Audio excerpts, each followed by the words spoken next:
Hi hello అందరికీ నమస్కారం. ఇది మా పొలంలో వేసిన సద్ద పంట.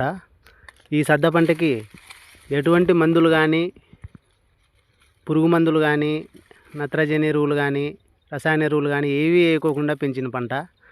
ఇటువంటి పంటను తింటే ఏదైనా కానీ, ఇటువంటి గింజలు కానీ, ఇటువంటి పంటను కానీ తింటే అందరికీ ఆరోగ్యం కూడా వస్తుంది. కావున ఈ పంట అయిన తర్వాత దీన్ని ఒకసారి మీకు మళ్ళీ సెండ్ చేస్తాను. అప్పుడు ఇటువంటి ఆహారాన్ని కొని అందరూ ఆరోగ్యాన్ని పెంచుకోవాలని కోరుతున్నాను. హాయ్ ఫ్రెండ్స్, చూడండి ఈ పంట ఎలా పెరిగిందో. ఎటువంటి రసాయన ఎరువులు కానీ, పురుగు మందులు కానీ కొట్టుకోకుండా పెంచిన పంట. ఇటువంటి ఆహారాన్ని తింటే మనుషులకు ఆరోగ్యం కూడా బాగా కుదుటపడుతుంది. ఈ సజ్జలు అనేటివి చాలా ఆరోగ్యానికి మంచిది చిరుధాన్యాలు. ఈ చిరుధాన్యాల్లో కూడా మందులు, ఎటువంటి పురుగు మందులు కానీ, రసాయన ఎరువులు కానీ పెంచకుండా పెంచిన పంటను తింటే ఆరోగ్యానికి చాలా మంచిది.